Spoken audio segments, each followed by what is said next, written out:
Gente, boa noite. Vamos mais uma vez levar o nosso pensamento até Jesus, até o alto,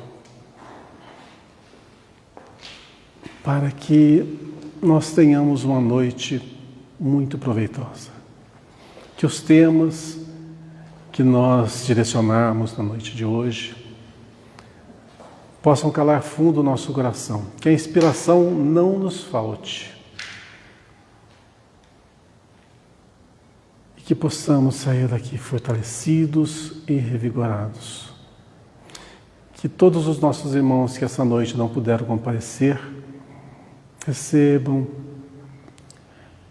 o nosso carinho, a nossa energia, a nossa boa vibração, para que se mantenham também serenos e em paz. Que os nossos queridos colaboradores espirituais possam compartilhar conosco desses momentos e que possam também nos intuir, possam trazer-nos as suas palavras à nossa mente, enriquecendo toda a nossa explanação. Que Deus nos abençoe, nos ilumine, nos fortaleça hoje e sempre, que assim seja. Muito bem, gente, nós vamos hoje iniciar o capítulo 82 do livro Caminho, Verdade e Vida, de Emmanuel, pelo Espírito, pelo médium Francisco Cândido Xavier, né? E o título da noite de hoje chama-se Madeiros Secos. Madeiros secos. Está aí um título que fica um pouquinho difícil para a gente já definir logo de cara. Pelo menos para mim fica. O que quer dizer madeiros secos? O que é madeiros? Um pedaço, né? De madeira que já está velho, já desidratou. Mas o que tem a ver isso com o Evangelho?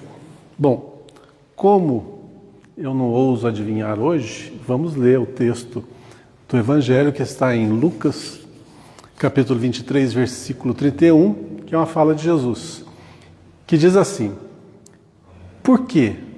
Se ao madeiro verde fazem isto, que se fará ao seco? Porque se ao madeiro verde fazem isto, que se fará ao seco? Agora eu acho que deu uma clareada. Vamos ver se vocês concordam comigo. Ele está comparando aqui o madeiro verde com ele próprio, né? Que está ali em plena vicissitude, né? Que se fará ao seco? O que seria isso aí? Os secos são aqueles que já estão, vamos dizer assim, comprometidos, não sei, que tem ali um combustível, né?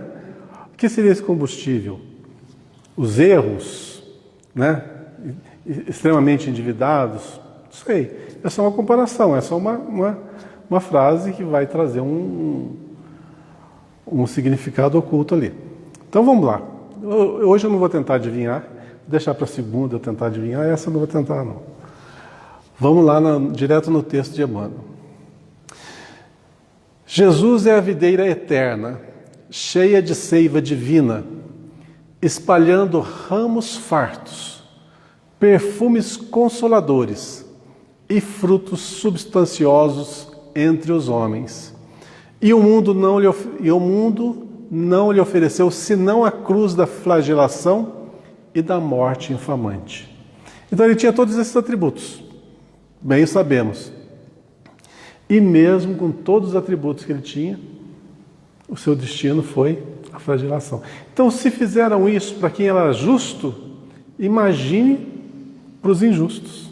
Por isso que está lá, porque esse é um madeiro verde, era ele. Que era ele. Com toda essa maravilha, Já fizeram, já fizeram. Imagina nós, né?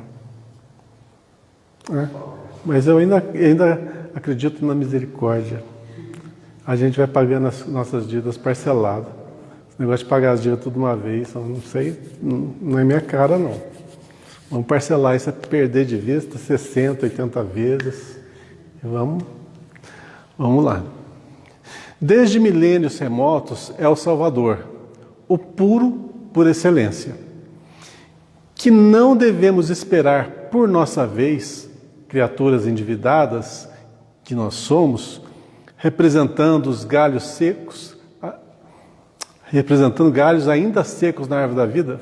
Deixa eu ler de novo que não li devidamente.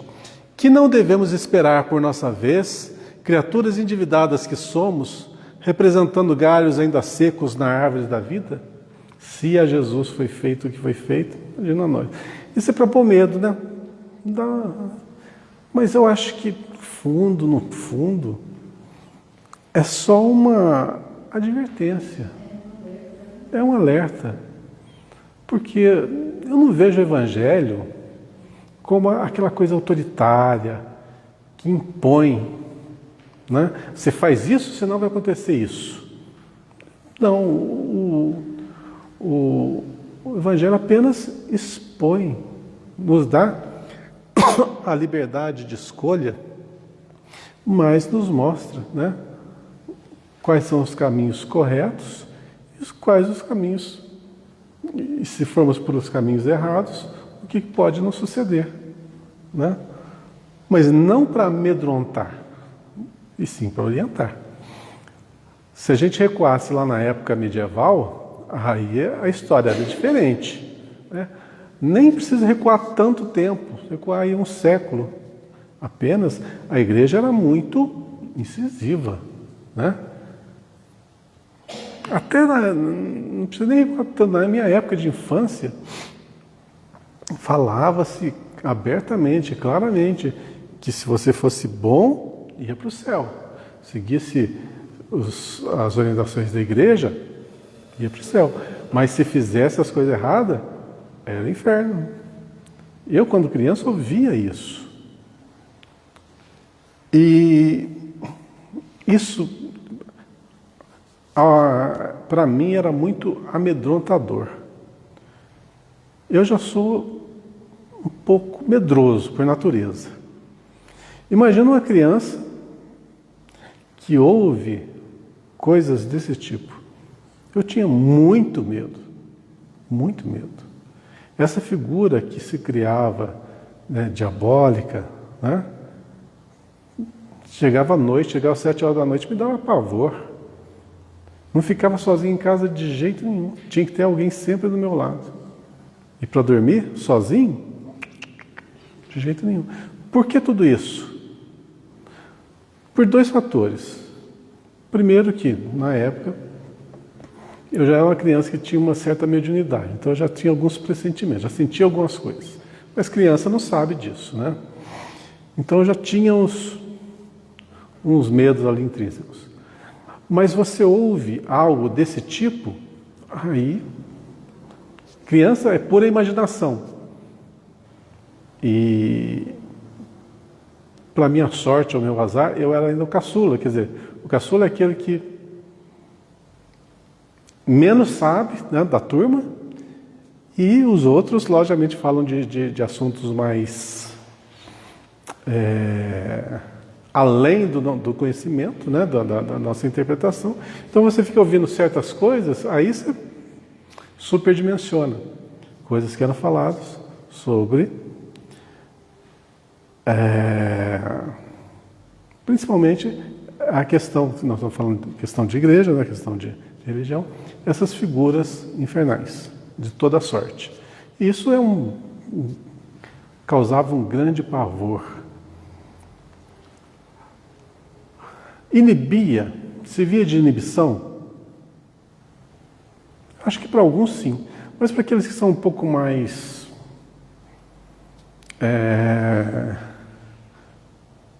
espertos, sabia que não era tudo aquilo lá. Então não levava muito em conta, e tinha muita gente que não levava muito em conta isso. Os que levavam, geralmente ficavam presos àquela forma de raciocínio, né?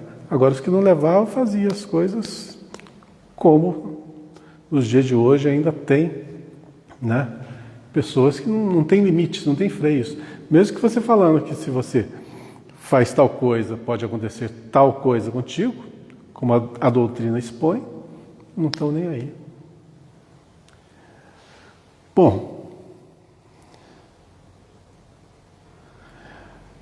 em cada experiência necessitamos de processos novos no serviço de reparação e corrigenda.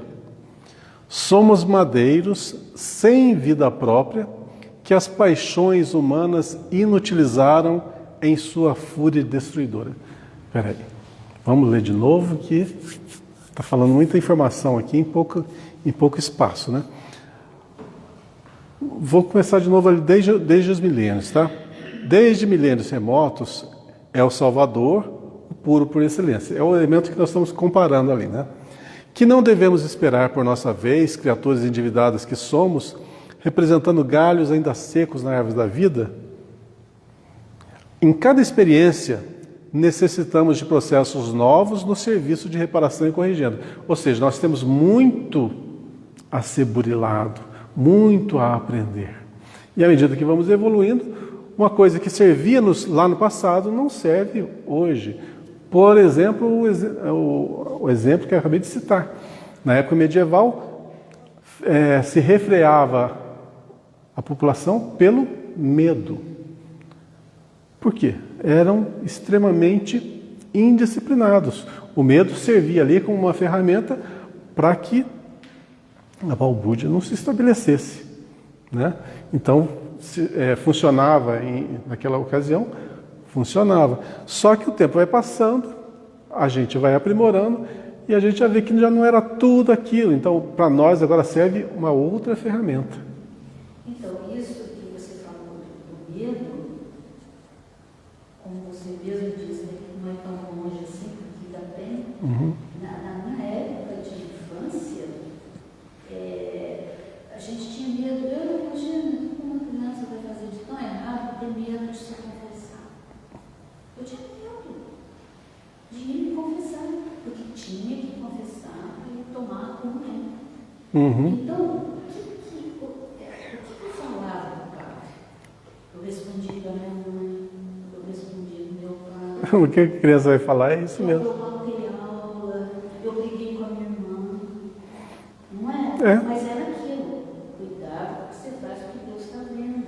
Então, era uma coisa tenebrosa. É a imposição pelo medo, né? Não é? E olha a imposição. O que uma criança vai falar? Não é? Ela ainda está naquela fase de fantasias. Como é que vai saber o que é realidade, o que é fantasia, o que é sério? Tinha que ir. Eu também, eu lembro, eu passei por isso. Tinha que passar. Eu fiquei um mês pensando o que eu ia falar para o padre. Pois é. Mas quando isso aí, essa alusão que ele faz do madeiro seco, com as paixões humanas, é quando a gente vai se entregando aos vícios, né? Quando o ser humano vai ficando cada vez mais na matéria. Quer dizer, mais ou menos assim, na vida nossa, todos nós teremos aflições, né? Lembra da frase? Na nossa vida teremos aflições, em graus diferentes. Mas teremos, faz parte do processo de evolução nosso. Só que aqueles que são mais endividados, são os madeiros mais secos, vamos dizer assim, as consequências são mais graves, né? O que diz ali? Se comigo, né, fizeram o que fizeram, ele que tinha todos esses atributos, imagine quando você erra. Por exemplo, olha aqui, Jesus praticamente, fisicamente, não moralmente, fisicamente, ele sofreu o quê? Um dia? Foi da noite que ele foi preso até as 3 horas da tarde, mais ou menos, que foi o desenlace, né? Menos de 24 horas de sofrimento. Foi um sofrimento físico, bárbaro. Mas quantos já passaram por sofrimentos piores que esse? Tem piores? Tem. Eu li um livro chamado Esquina de Pedra. Esquina de Pedra é no ano do 300, mais ou menos, depois de Cristo. E narra a história dos últimos mártires da Igreja do Caminho, dos 40. E lá tem uma passagem que diz assim: uma certa mulher, eu não lembro mais, o livro já foi muito tempo, uma certa mulher da nobreza lá, ela, para se vingar ou para castigar determinada pessoa, que eu não lembro quem que era mais, mandou que a amarrasse na praia, em um determinado local, onde tinha os rochedos, e amarrasse ela ali. Esse é o tipo de morte que ela ia ter. Essa pessoa ia ter. Você pensa assim, mas vai subir a maré, vai morrer afogado, né? Não. Requintes de crueldade. Ali tinha muitos caranguejos. E quando a maré começava a subir, os caranguejos começavam lá pelos pés a comer a carne das pessoas que estavam atadas ali. Então é a morte lenta, muito lenta e muito dolorosa. Tá, agora imagina o seguinte: você imputa a uma determinada pessoa um tipo de martírio como esse. Qual que é o teu débito? Imagina o teu débito. Aí a comparação do madeiro seco, né? Aquele que não fez nada já sofria, imagina aquele que fez e muito, o quanto que vai sofrer. Então a reparação é dolorosa, enquanto a dor servir de instrumento de retificação. Então a dor é esse instrumento. A misericórdia que nos rege diz o quê? Que nós só temos que pagar aquilo que devemos. À medida que nós formos liquidando nossos débitos, não há necessidade mais da dor, né, para aquele fim. Senão, imagina quanto que nós sofreríamos se não tivesse a misericórdia. Olha, isso é uma coisinha que eu apontei num livro que eu lembrei ao acaso. Mas tem tantos livros que nós já lemos, tantas e tantas coisas. Eu já li, por exemplo, sobre Tomás de Torquemada. Sabe quem que é Tomás de Torquemada? É o inquisidor lá, espanhol. Iniciou lá a Inquisição, né? O que esse homem fez?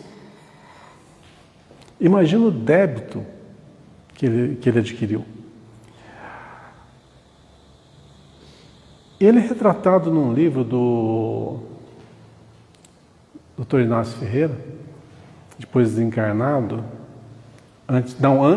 quando ele estava encarnado ainda, o Dr. Inácio estava encarnado ainda, ele narra numa daquelas reuniões mediúnicas que eram feitas no hospício, no hospital que ele era diretor, eles faziam, em determinada sala, reuniões mediúnicas lá. E ele conta, deixa eu ver se não falha a memória, era ele, uma mulher, que era enfermeira lá, e um enfermeiro. Se não me engano, eram os três que estavam, que eu me lembro do livro. E determinada reunião mediúnica que eles fizeram, a médium, que era uma médium, assim, excelente, uma médium que tinha todos os atributos, ela é super elogiada, e ele era o dirigente, né? Era o doutrinador. Determinada entidade chegou e foi tão forte a vibração dessa entidade, que ela lascou um tapa na cara dele de início. Pensa bem, para o médium fazer isso, um médium equilibrado, como ela era. No que a entidade veio, ela já lascou um tapa na cara dele.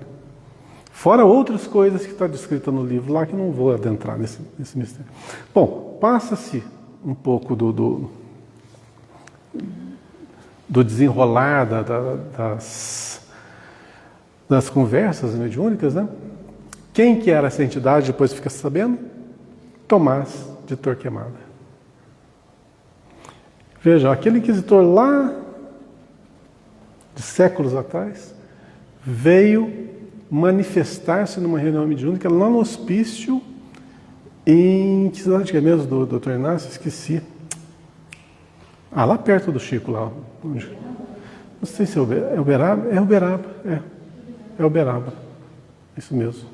Esqueci o nome até da entidade, do hospital. Como eu não preparo essas coisas que eu falo só de improviso, que eu vou lembrando, então eu consigo lembrar todos os dados. Mas serve de referência. Tá? E, bom, tiveram muitas reuniões mediúnicas até que eu conseguisse uma conversa assim que fosse profícua, né? Que tivesse assim um bom resultado. Vou pular algumas coisas, alguns detalhes. Lá para frente, quando ele está um pouco melhorado, é-lhe aconselhado o quê? Reencarnar. Porque atrás dele tinha tantos obsessores, atrás de Tomás de Torquemada, tinha tantos obsessores que eles queriam liquidá-lo de tudo quanto é jeito. Então, eles tiveram que sumir com ele e fazer com que ele reencarnasse num ponto remoto do país, onde ninguém pudesse encontrá-lo. Então ele renasceu. Imagina como que estava o perispírito desse homem. Ele renasceu tipo uma aberração. Mesmo assim, os pais que o receberam, ou a mãe, simplesmente a mãe, o pai abandonou. Bom, ainda começou a cuidar da criança até um determinado momento em que ele é descoberto pelos perseguidores. E como é na beira da selva, o que os perseguidores fizeram? Manipularam um animal selvagem para que entrasse dentro da casa e devorasse ele. E foi o que aconteceu.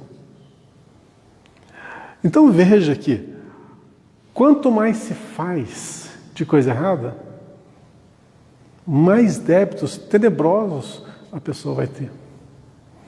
Veja bem, se um de nós aqui nascesse com uma doença assim, vamos pegar uma anomalia, tá? Anomalia, hidrocefalia, nanismo,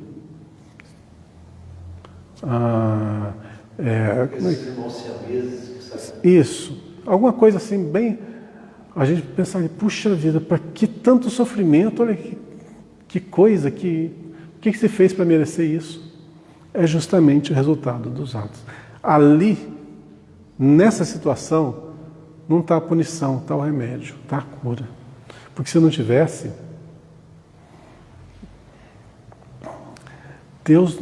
Deus, a gente aprendeu que Ele é amor em primeiro lugar e justiça. Mas amor em primeiro lugar. Não ia fazer nada absolutamente para nós, para nos prejudicar, fazendo sofrer por sofrer. Não. A dor é só um elemento que nos mostra, isso é resultado disso. Mas se hoje nós já sabemos que isso é resultado disso, por que eu vou fazer as coisas erradas? Por que eu não vou pela trilha certa? E a trilha certa vai nos levar para onde? Para onde que a gente quer chegar. Além de nos apontar o caminho, deixa no fim do caminho tudo que nós buscamos. Tudo que nós buscamos está no fim desse caminho. Basta seguir. É pura justiça? É puro amor ou não é? Somos madeiros sem vida, que as paixões humanas inutilizaram em sua fúria destruidora. Madeiros sem vida própria, vivemos pelo instinto, pelas vontades que passam, que as paixões humanas inutilizaram. Todas as paixões desaparecem. Todas as paixões são ilusões. E depois que ela passa, fica a sua desilusão, em sua fúria destruidora. Os homens do campo metem a vara punitiva nos pessegueiros, quando suas frondes raquíticas não produzem. O efeito é benéfico e compensador. Ou seja, aqui está falando que para que uma árvore ela cresça, né, ela se aperfeiçoe, melhore, ela é podada, né? Ela vai sofrer os golpes ali, mas ela vai reagir. Mais ou menos é o que acontece na nossa vida. Se nós ficarmos só na inércia, só no ponto da zona de conforto, nossa evolução vai ser mínima. Porque a gente não tem ainda a disciplina da vontade. O martírio do Cristo... Oi? Já foi, né? O martírio do Cristo ultrapassou os limites de nossa imaginação. Como tronco sublime da vida, sofreu por desejar transmitir-nos sua seiva fecundante. Vocês sabem aquela historinha também da pessoa... Vou falar com as minhas palavras, que eu estou lembrando agora. Num certo reino, nas cavernas, era só escuridão, ou seja, ninguém enxergava nada. É só o reino da escuridão. Todos eram cegos. Por quê? Ali era escuro, ninguém via nada. Aquele era o reino das pessoas. Só que um determinado elemento foi vagar pelas cavernas e achou uma saída. E viu que tinha luz, e que tinha aquela beleza. E voltou no meio dos seus para contar o seu achado. O que aconteceu com ele? Foi taxado de louco e dilapidaram ele por causa disso. É mais ou menos isso, né? Bom, o que acontece na nossa vida? A mesma coisa. Quando um está um pouco à frente do outro e vem tentar trazer as maravilhas, né? As benesses, os seus descobrimentos, o que acontece? Por exemplo, o que aconteceu com aquele que falou que a Terra era redonda? Quem que era mesmo? Galileu, né? Aconteceu com ele? Eu lembrei da lenda do peixinho vermelho. Também. O peixinho vermelho. É um prefácio de um dos livros do André Aham. É uma gracinha essa lenda. É a mesma ele coisa. Saiu ali e ele veio buscar os companheiros, falou: olha, tem vida melhor lá fora. Ninguém quis ir. Morreu todo mundo afogado ali porque a maré subiu. Não é bem isso. É.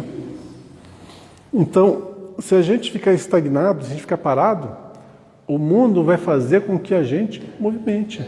Em 1982 saiu uma absorção pela Igreja do Vaticano, que absorveu pelas heresias que ele teria falado no passado. É. Só em 1982 ele teve coisa por ele. E o que adiantou isso para ele? Às vezes tiraram ele do inferno e já mandaram para o céu. Vai saber. Antigamente funcionava assim. Hã? Isso acontece no ciclo nosso de convivência. Pois Se é. excluído quando você está pensando, né? Você tem outra visão. Por isso, volto a falar de novo. Base. O ser humano tem que ter base. Essa base é amor, perdão, humildade, caridade, fraternidade. Você tem que se construir nessa base. A pessoa que adquire muito conhecimento, ela se acha superior à outra, naturalmente. Então, se você não tiver a humildade e a sabedoria de entender que somos todos iguais, você utiliza apenas uma parte dos seus ensinamentos, do seu aprendizado, e a outra parte você não põe em prática, não. Utiliza só o que lhe interessa e deixa de lado o que não te interessa. Então você se enaltece, você se exclui, né, do convívio, dos menos abastados de conhecimento. Então, os grandes exemplos que a gente tem aí, os grandes espíritos que vieram à Terra, vieram da forma humilde, agiram de forma humilde, às vezes até apagada, mas fizeram um grande trabalho. E são falados até hoje. E aqueles que se achavam os luminares, né? A história passou e eles simplesmente foram esquecidos. Por exemplo, vou fazer uma perguntinha de história aqui para vocês. Quem que conhece alguma coisa, sabe alguma coisa sobre Gengis Khan?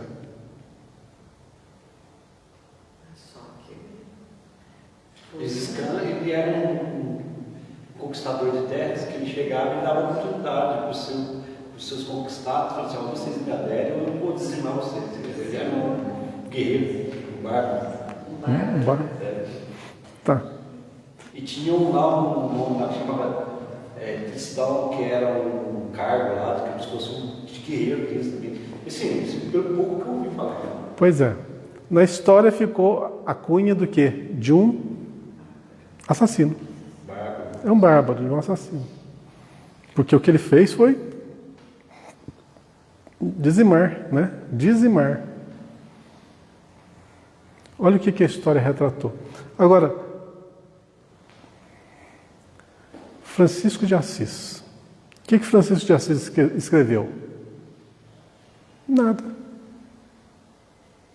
O que ele viveu? O que ele construiu fisicamente?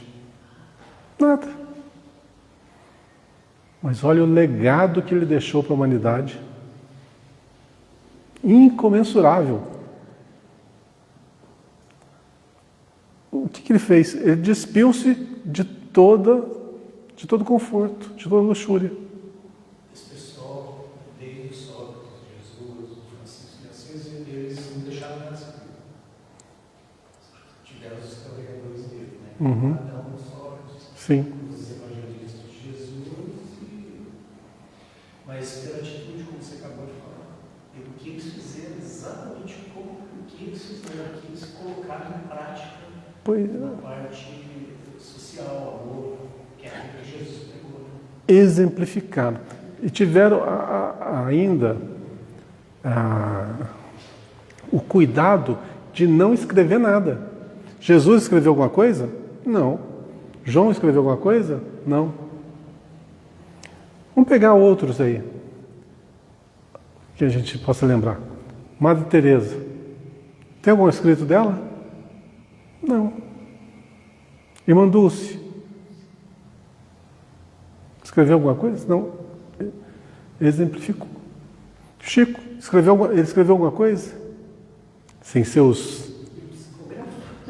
Mas dele, ele, de próprio cunho. Pegue um texto do Chico de próprio cunho. Por que será? O exemplo é muito mais importante. Outros vão retratar. Outros estão aí para retratar isso.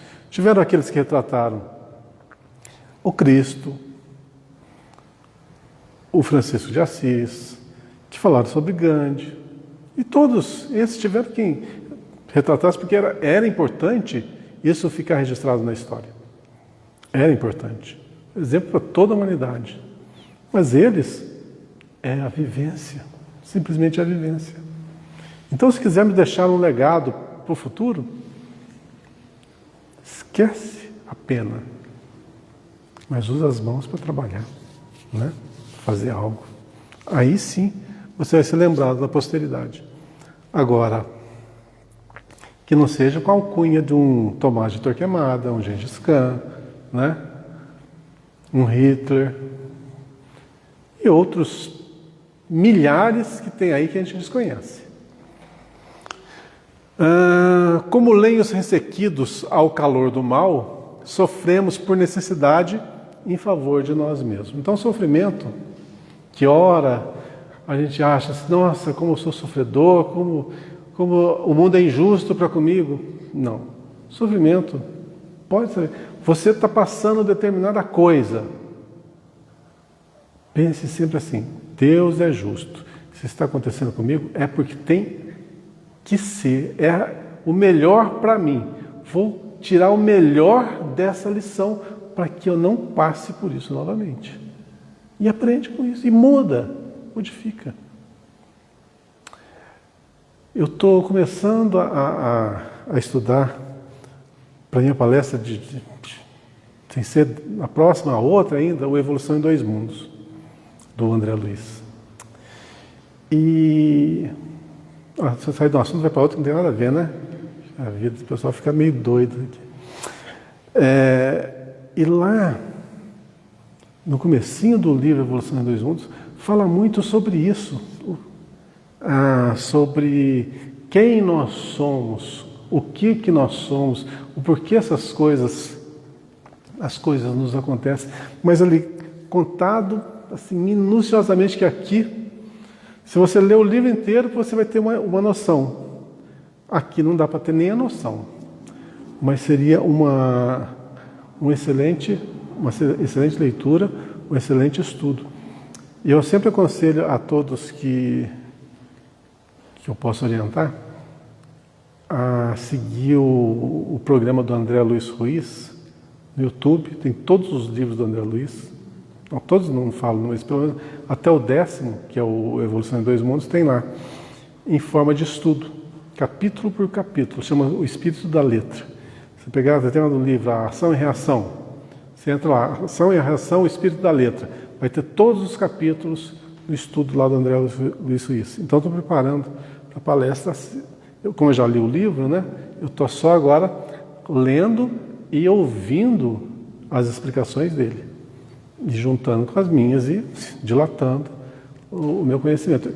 E a melhor maneira de você aprender é justamente isso, ouvindo outras pessoas, ouvindo o que elas têm a dizer, a acrescentar.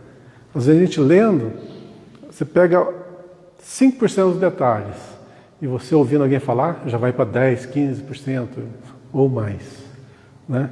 Então está aí uma boa dica. Então nesse livro explica sobre a evolução do ser humano, e no começo dele fala sobre perispírito, né? No começo do livro fala sobre perispírito, e aí você vai entendendo os porquês, como que funciona a dor, como é que o mecanismo, tudo é explicável. O interessante na doutrina espírita é que tudo você encontra uma explicação, mas você tem que estudar, você tem que perseverar. Não é uma coisa que fala assim, é assim, assim, assado que as coisas acontecem.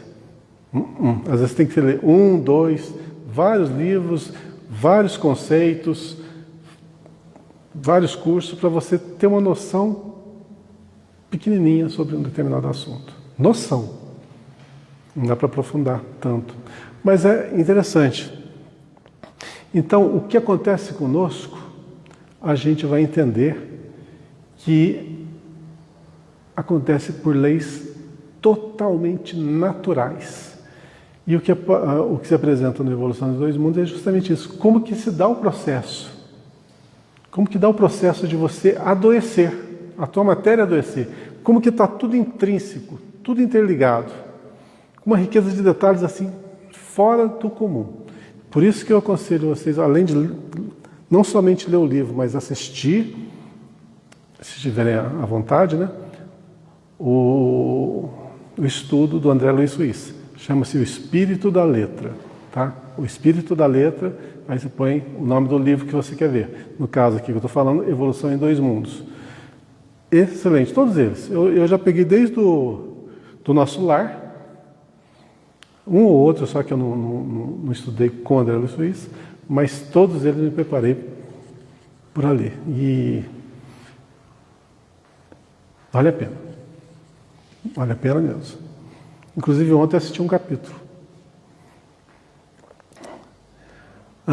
De onde que eu estou? Aqui. O mundo organizou a tragédia da cruz para o Mestre, por espírito de maldade e ingratidão. Mas nós outros, se temos cruzes na senda redentora, não é porque Deus seja rigoroso na execução das suas leis, mas por ser amoroso Pai de nossas almas, cheio de sabedoria e compaixão nos processos educativos. Então acontecem as coisas dolorosas comigo porque Deus é bom? É mais ou menos por aí. Porque se você não tivesse esse freio, às vezes da limitação física, da limitação mental, né? Das dores excruciantes, às vezes, você faria muita coisa pior. Ou então da beleza física que não tem, né? Isso pode te impedir do quê? De endividar-se de uma forma mais intensa. Ok? Então, resumindo, então, o madeiro seco e o madeiro verde, quer dizer o quê? Que quanto mais endividados nós estivermos, maiores serão as consequências dos nossos atos. Que nós tenhamos a seiva da vida ali em nosso corpo, né, em nosso espírito, para que essa seiva possa produzir bons frutos. Que nada mais são do que a expansão do amor, da fraternidade, da caridade, etc. Viu que tudo voga em torno do mesmo assunto? Mas, vou dizer, quando a gente começa a trilhar um caminho, vamos dizer, de mudança, de melhoria, mas, vamos dizer, se a gente tem dívidas para trás, mas a gente pode ter, vamos dizer, como é que eu vou, não sei se usar a palavra correta, vamos dizer, ataques para você não melhorar? Pode ter. Pode ter sim. Ver que você está cada um,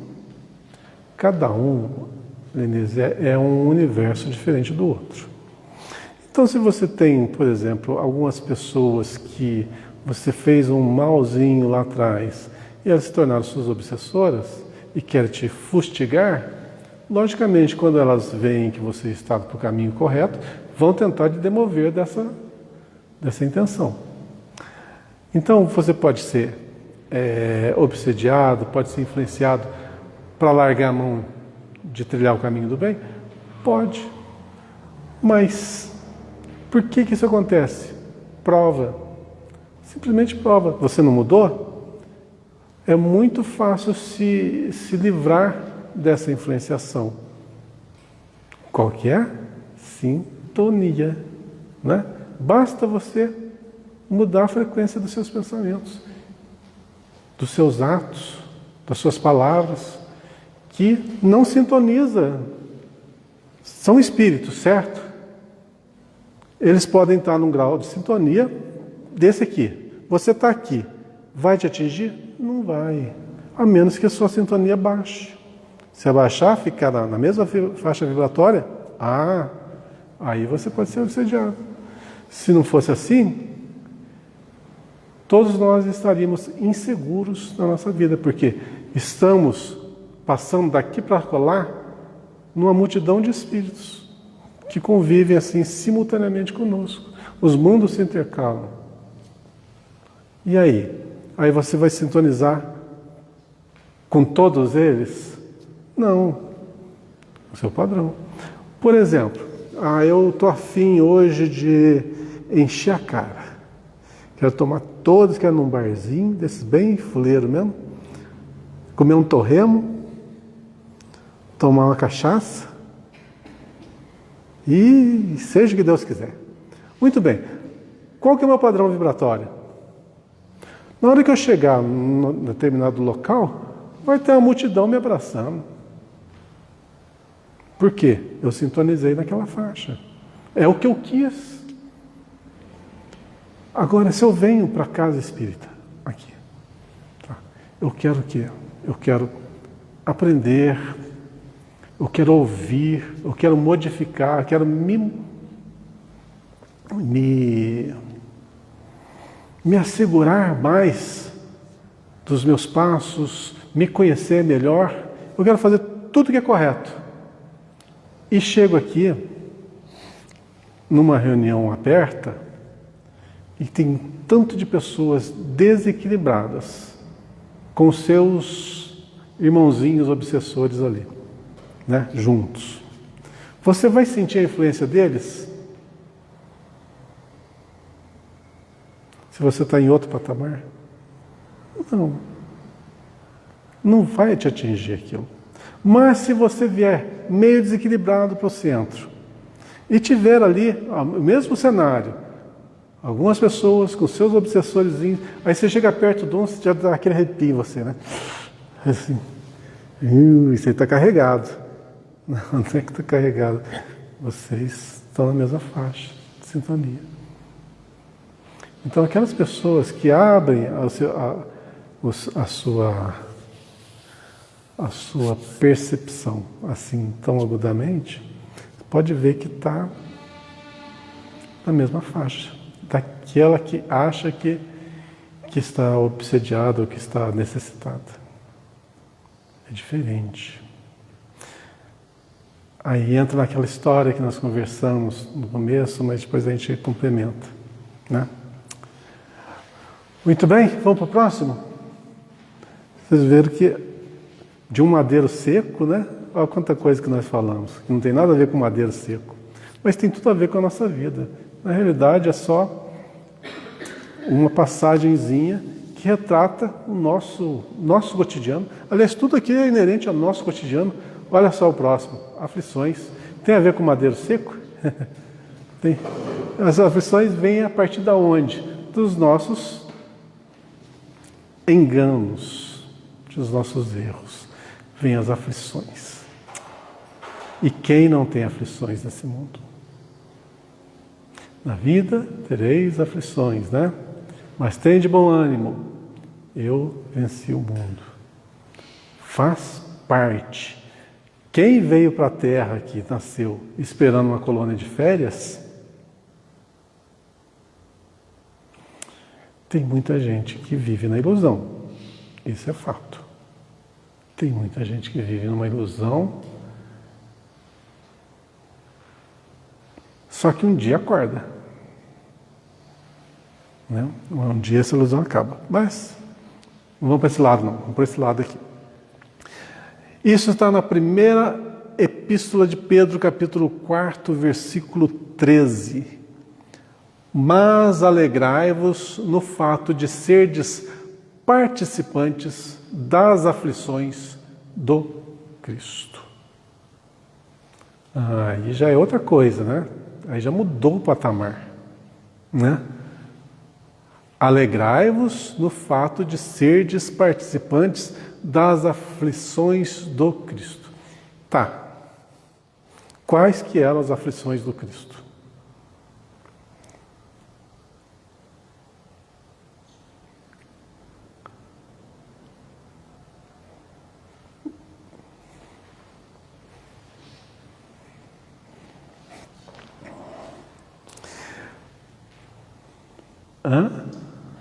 Seria que ele, sabendo, ele não poderia interferir no livre-arbítrio. Muito bem, Paulo. Um dos maiores sofrimentos do Cristo era justamente isso. Porque ele sabia tudo. Sabia as consequências dos atos das pessoas. Se ela fizesse A, ia acontecer B com ela. E esse B é bem ruim, né? Então ele sofria justamente pelos erros do próximo. Tanto é que ele veio à Terra para quê? Para ensinar. Ensinando o que ia acontecer? Ia diminuir o grau de endividamento das pessoas. A partir do momento que elas iam conhecer, elas iam exteriorizar o amor, o respeito, a fraternidade, etc., etc., ia haver uma mudança no comportamento de toda a sociedade. E foi o que aconteceu. E olha bem, vejamos como é que seria o mundo hoje sem o Cristo. Tem uma ideia de como seria o mundo hoje se o Cristo não tivesse vindo?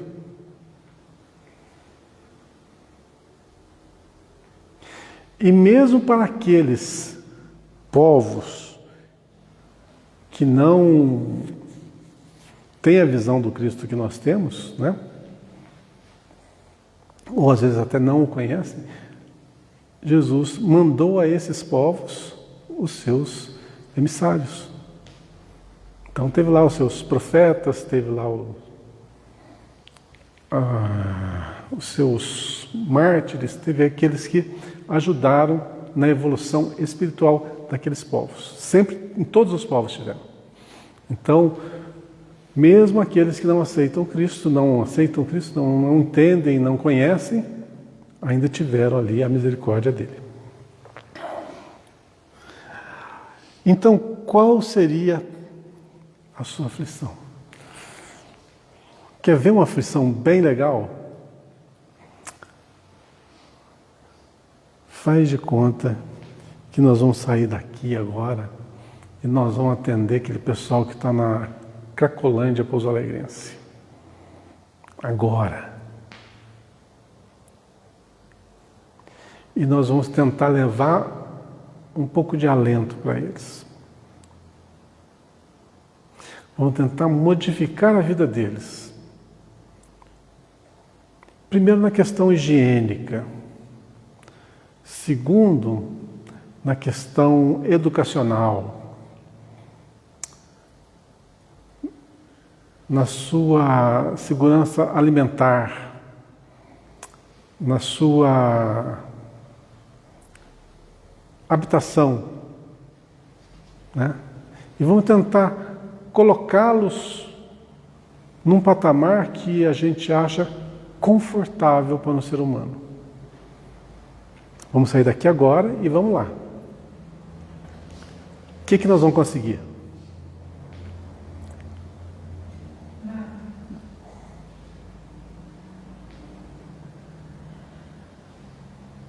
Pois é. Isso não causa uma dor? Puxa vida, você vê que a pessoa ela quer ainda ficar naquela situação. Na verdade, você que fez esse trabalho, né, Laís? É difícil para eles saírem da situação, né?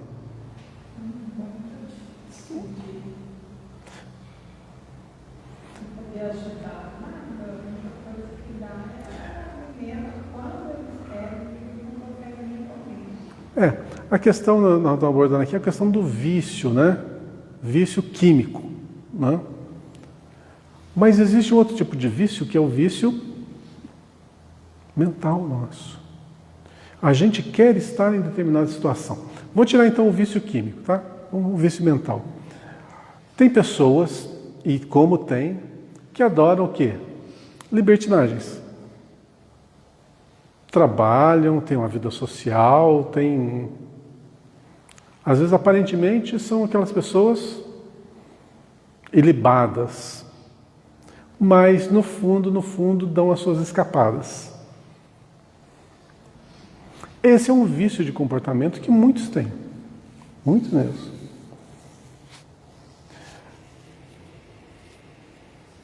Se você tentar chegar para essa pessoa,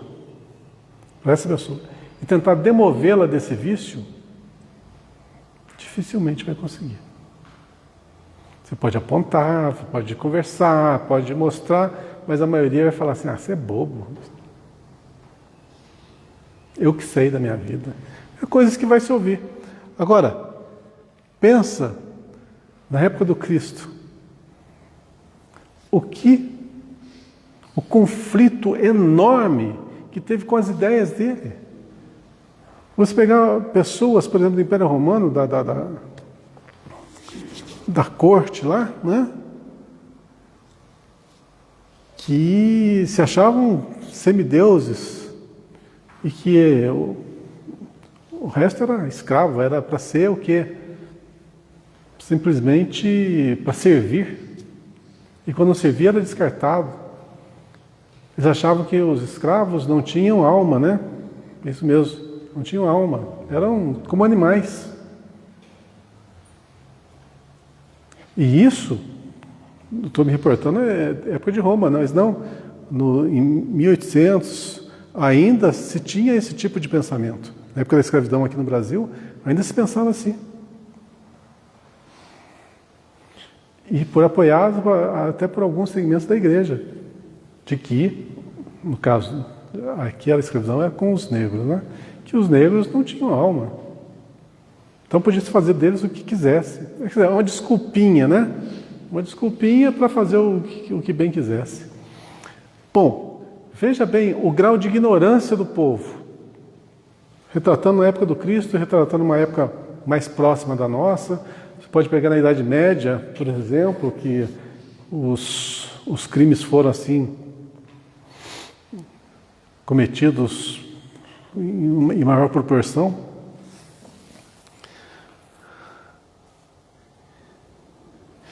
Veja como que é complicado trazer o Evangelho do plano espiritual para os encarnados aqui. Olha as diversas fases que nós passamos, desde a época do Cristo até os dias de hoje.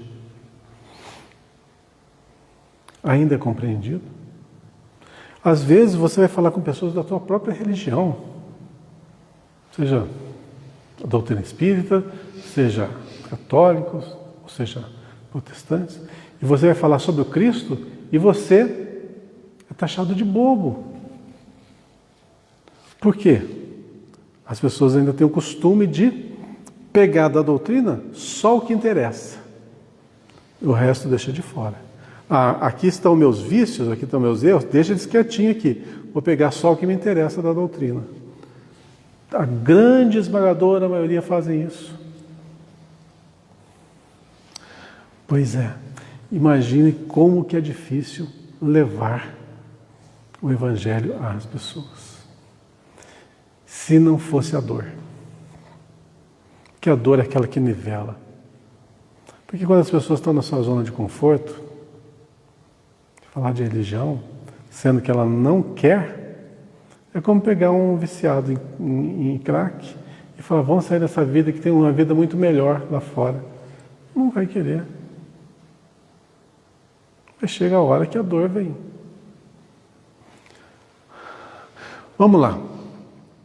É inegável que em nosso aprendizado terrestre, em vosso aprendizado terrestre, atravessareis dias de inverno ríspido, em que será indispensável recorrer às provisões armazenadas no íntimo, nas colheitas dos dias de equilíbrio e abundância.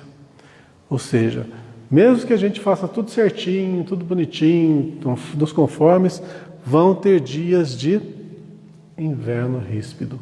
Vai ter dias que nós vamos ser provados, vai ter dia que a dor vai bater na nossa porta, as perdas, faz parte desse mundo.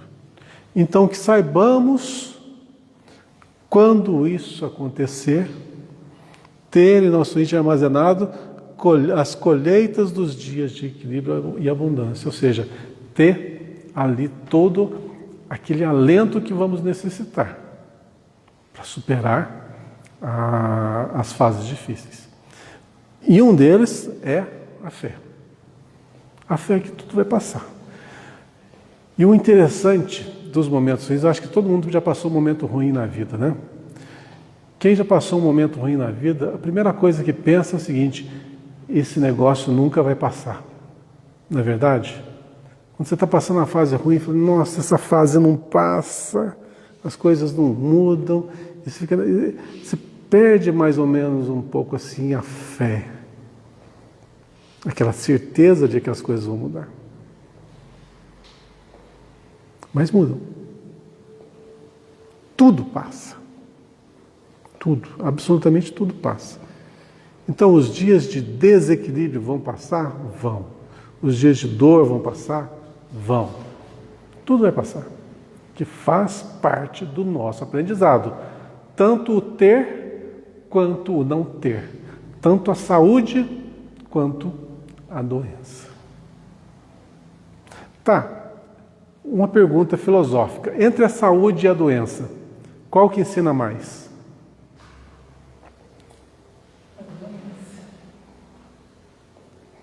Qual que a gente busca? Se a doença ensina mais, vamos para a doença então, né? Vamos aprender mais. Não faz sentido, né? Porque a doença, ela está no material, mas que ela vai repetir, né? Então, a saúde é lá no espiritual que tem que ser vista.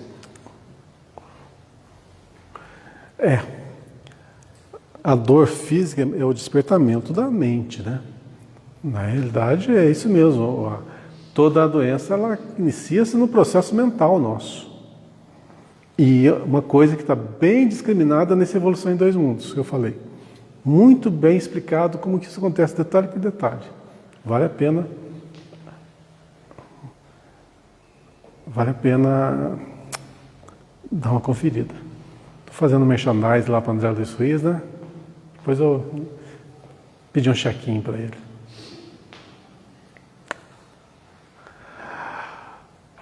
Mas, vamos lá. Contemplareis o mundo na desilusão de amigos muito amados, como templo em ruínas, sob os embates de tormenta cruel. Contemplareis o mundo na desilusão de amigos muito amados, como templo em ruínas, sob os embates de tormenta cruel. Olha que cenário triste, né?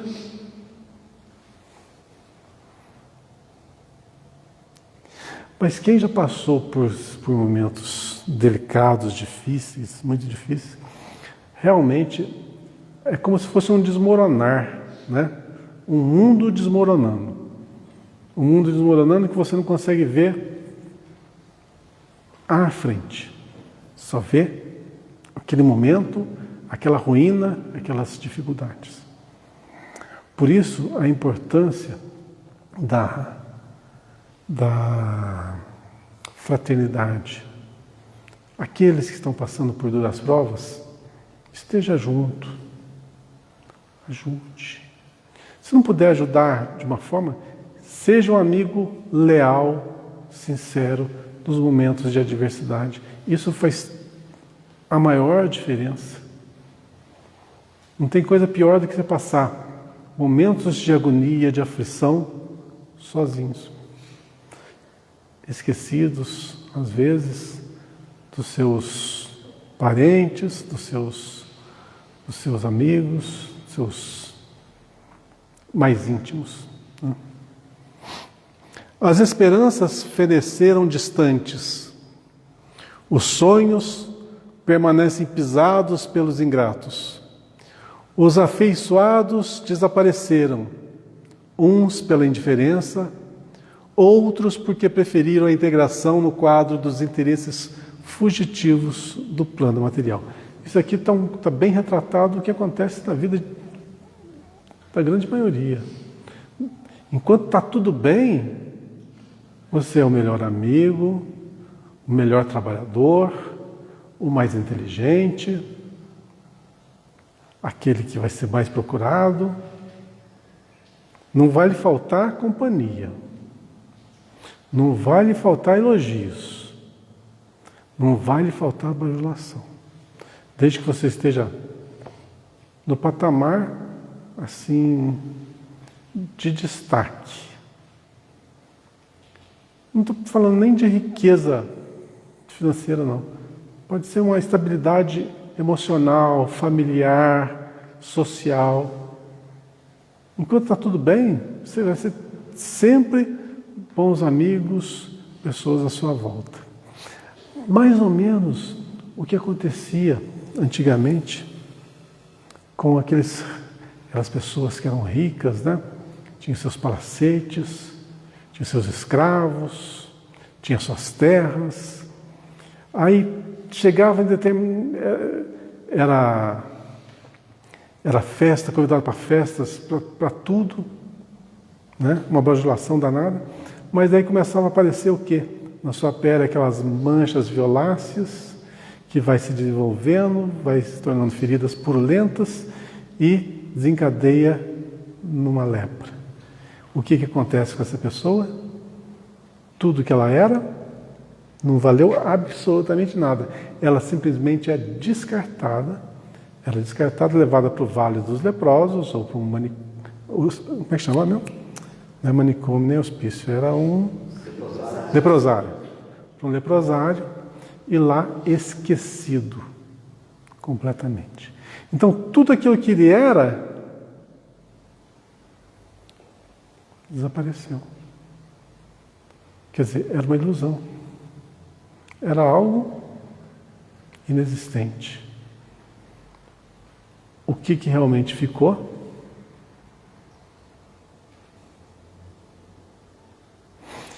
Então, às vezes, nós vivemos numa ilusão. E as coisas acontecem para que a gente desperte. Porque aquela pessoa que a gente achava que era a melhor do mundo, só era por conveniência. E agora não está mais ao nosso lado. Aqueles amigos que estavam em todas as noitadas, em todos os esportes, todo o divertimento, quando você adoece, eles procuram outros. E não estão ali à cabeceira da tua cama, ou te ajudando, ou te dando alento, ou simplesmente compartilhando alguns momentos. Mas a desilusão faz o quê? Que a realidade se estabeleça. Quando surgir um dia assim em vossos horizontes, compelindo-vos à inquietação e à amargura, certo não vos será proibido chorar. Entretanto, é necessário não esquecerdes a divina companhia do Senhor Jesus. Tá, já falamos de muita coisa ruim, né? Muita coisa ruim. Mas a doutrina não é para isso, né? A doutrina é de esclarecimento. Mas nos momentos ruins, que nós estamos assim, caídos, verdadeiramente caídos, podemos ter a mais absoluta certeza que não estamos sós. Não estamos mesmo. Porque todos nós temos aqueles que nos querem bem, os nossos irmãos mesmos espirituais. Aqueles que sorriem quando nós estamos felizes e que choram quando nós estamos passando por momentos difíceis. Que se alegram pelo nosso êxito, que se entristecem com as nossas decaídas. E quando decaímos, eles não nos abandonam. Eles estarão sempre do nosso lado. São eles que nos socorrem, são eles que nos abraçam. Às vezes braços invisíveis que nós não sentimos, mas sentimos aquele calorzinho lá no fundo do coração, que como uma pequena brisa vem dulcificar um pouco aquele calor abrasivo causado pelo sofrimento. Às vezes estão com as mãos espaldadas sobre nossa fronte, trazendo-nos os mais radiosos elementos, as mais tenras vibrações, para que nós voltemos ao nosso ponto de equilíbrio. E nós não os vemos.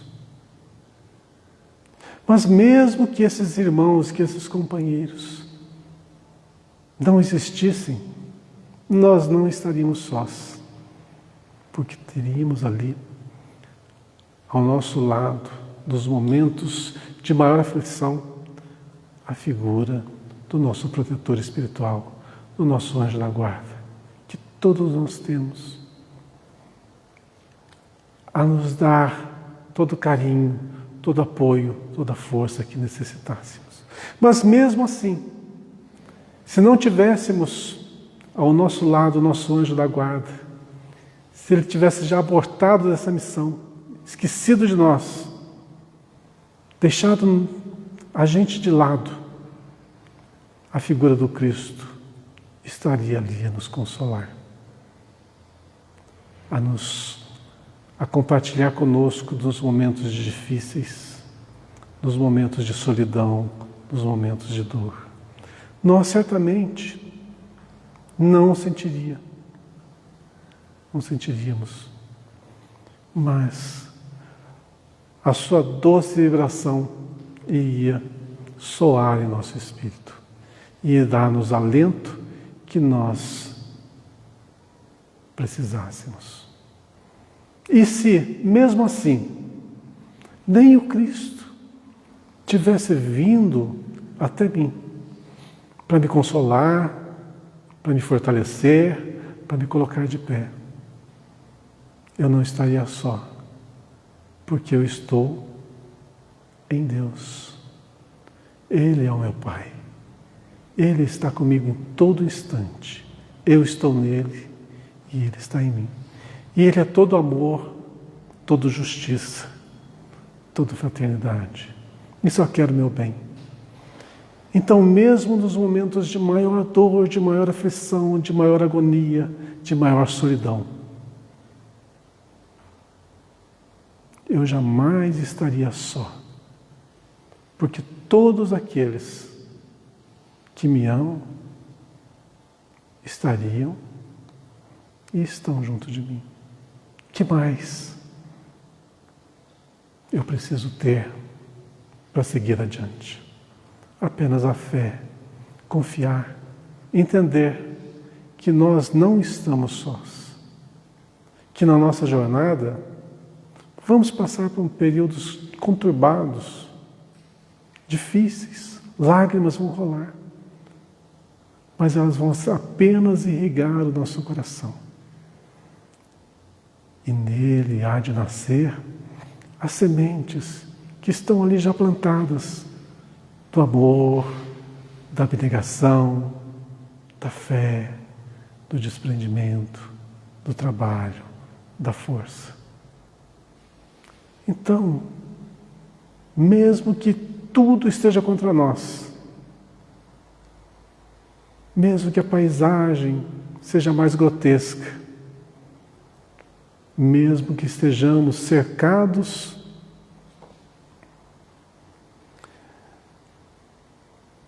de vilões, de pessoas que querem nos penitenciar,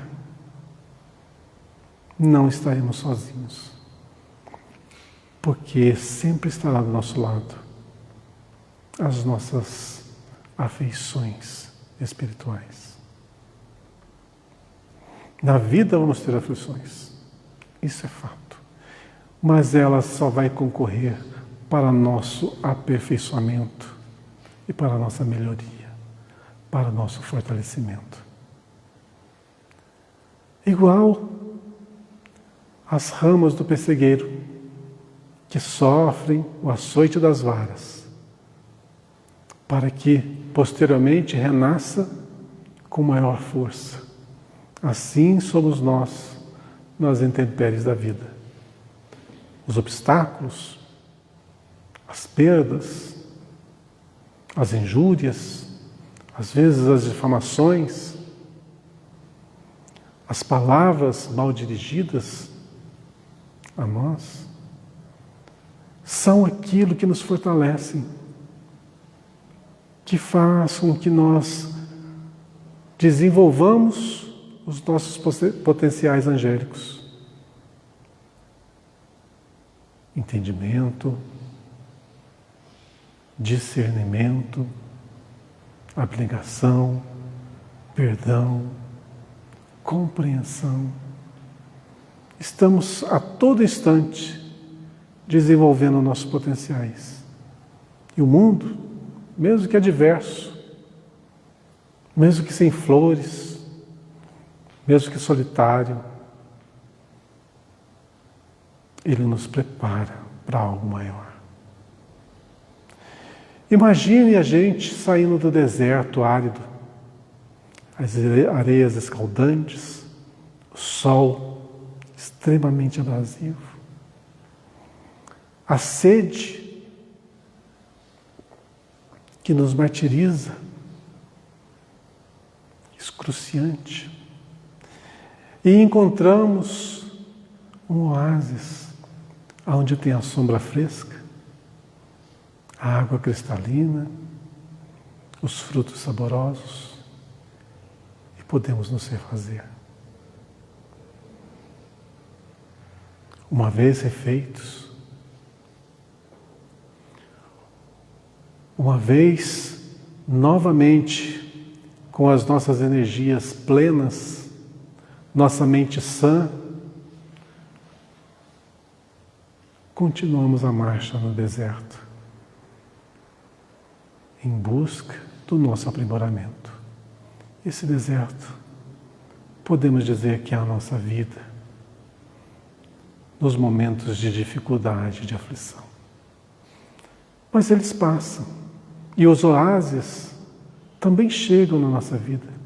Aquele momento em que nós temos que descansar, que temos que aprender, que temos que estudar o Evangelho, estudar o caminho, verdade e vida, para que quando as dificuldades nos açoitarem, nós tenhamos a força de superar esses momentos que vão passar. E isso nos desenvolve o nosso potencial. Que nos momentos em que as coisas estão boas, aproveitemos para nos fortalecer intimamente e intelectualmente.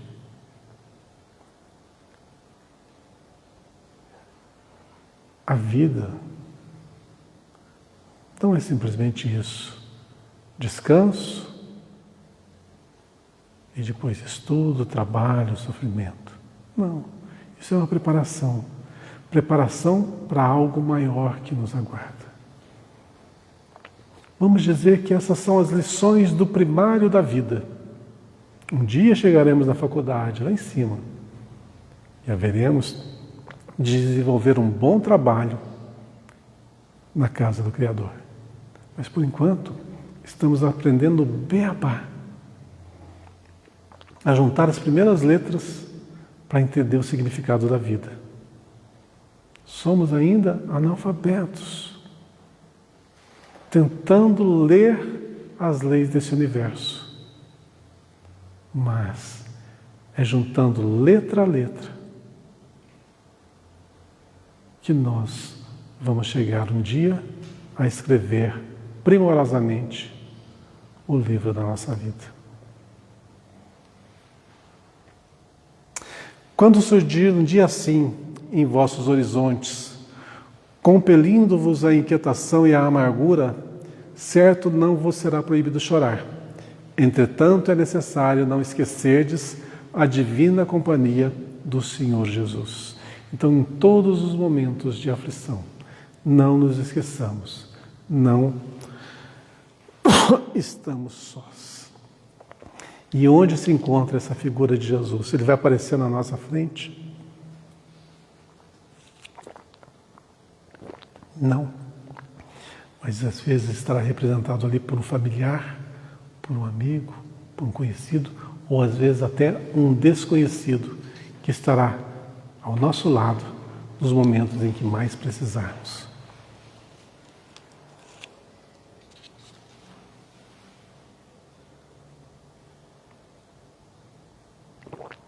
Supondes, acaso, que o mestre dos mestres, habita uma esfera inacessível ao pensamento dos homens? Será que ele está tão separado de nós assim que é inalcançável, impensável a gente reconhecer assim, um dia estarei na presença da figura ilustre de Jesus? Já pensaram isso? Um dia me encontrar com um homem lá em cima. Eu nunca pensei. Mas é possível?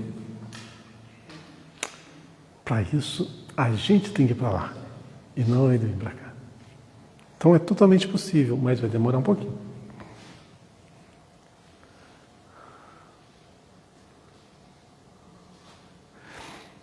Supondes acaso que o mestre dos mestres habita uma esfera inacessível ao pensamento dos homens? Julgais porventura não receba o Salvador ingratidões e apodos por parte das criaturas humanas diariamente? Nos dias de hoje ainda acontece isso? Né? Antes de conhecermos o alheio mal que nos aflige, ele conhecia o nosso e sofria pelos nossos erros. Claro, ele veio para cá justamente para nos dar um pouquinho de conhecimento. O exemplo para que nós seguíssemos, para que saíssemos do nosso analfabetismo. Funcionou? Funcionou. Claro. Olha como que o mundo melhorou. Ah, mas tem tanto mal ainda. Antigamente era bem pior. Isso posso ter certeza.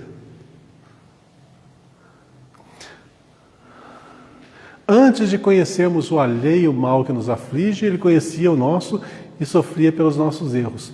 Não olvidemos, portanto, que nas aflições é imprescindível tomar-lhe a sublime companhia e prosseguir avante com a sua serenidade e seu bom ânimo. Não olvidemos, portanto, que nas aflições é imprescindível tomar-lhe a sua sublime companhia e prosseguir avante com a sua serenidade e seu bom ânimo. Então, nos momentos difíceis, não nos esqueçamos de tudo que aprendemos sobre as lições do Cristo.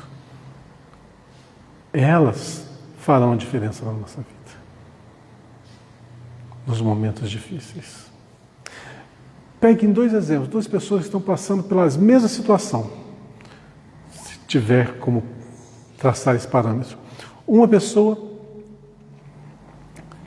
que não seja religiosa, não seja apegada aos conceitos evangélicos, e outra que seja o oposto. Qual delas passará melhor pela provação? A que tiver justamente aquilo que consola, aquela que tiver a fé, aquela que tiver a certeza de que tudo passa. Talvez o outro vá pelo lado do que da revolta, do desespero, ou então do suicídio, para abreviar, né, o momento de dor que esteja passando. Vai se saber. Mas aquele que conhece, conhecimento liberta. E nos momentos difíceis, o apoio está ali. O apoio não faltará. E mesmo que não exista um apoio físico, espiritual sempre terá. Tem algumas historinhas interessantes. Difícil lembrar assim com exatidão. Se não me engano, tinha uma... Vocês já ouviram falar de Padre Vítor, né? Tinha umas historinhas que eu sabia do Padre Vítor. Também era... Ele era, se não me engano, ex-escravo, né? O filho de escravo, coisa assim. E tomava conta de uma igreja bem pobrezinha, não tinha muitos recursos. E sempre lhe aparecia o alimento quando ele precisava. Da onde surgia? Eu não lembro da história, isso faz muito tempo que eu li.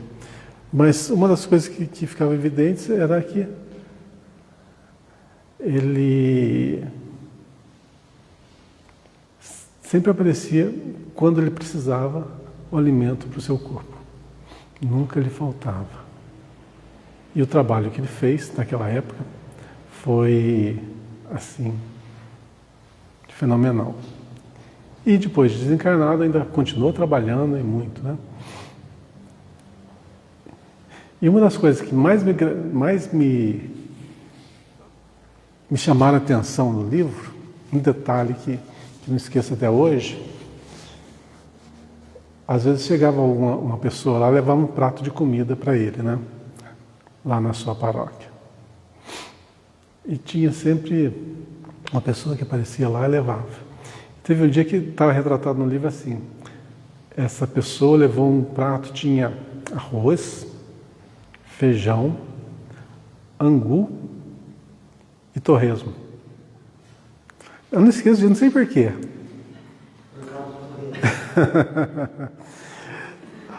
Aí ele falou assim, nossa, hoje tem o jantar dos deuses. Olha, arroz, feijão, angu e torresmo. Ele achava a comida dos deuses que ele ia comer aquele dia. É por causa do torresmo, lógico que eu sei, porque pelo angu não é. Mas, então... Os deuses mineiros, né? Da cozinha. Lógico que é mineiro. Na vida, nossa, a gente pensa que muita coisa nos falta, mas acho que nada nos falta. Tudo nos é dado. Às vezes nós queremos mais, mas aquilo que nós queremos não é o que precisávamos realmente. É saber entender, saber fazer essa correta leitura da nossa vida. Resumindo, que estamos no finalzinho do nosso tempo, teremos aflições? Teremos. Mas tudo passa. Só uma coisa que não passa: as aflições. Hoje nós estamos aqui. 2 de agosto de 2022. Daqui a 10 anos, não sabemos como estaremos. Mas uma coisa que fique bem retratado: que cada um de nós esteja no coração um do outro. Esse é o patrimônio que nós vamos levar por toda a eternidade. Talvez algum de nós nem esteja mais no plano físico. Espero que estejamos todos. Mas se não estivermos, aonde estivermos, estaremos ligados pela afeição que nos une. Pelo sentimento de carinho, de coleguismo, de fraternidade, de ideal. Isso é um patrimônio que ninguém poderá tirar de nós. É o nosso tesouro. Que a gente consiga enxergar esse tesouro no coração de cada um que se encontra no mundo que nos circunda. Para que voltemos para o lado de lá com o nosso baú cheio de pedras preciosas, grandiosas afeições que conseguimos cultivar nesse plano Terra. Que não é só de aflições, mas sim de conquistas no campo espiritual. Que Deus nos abençoe, tenha uma excelente semana e semana que vem, com muita saúde e paz, estaremos todos aqui.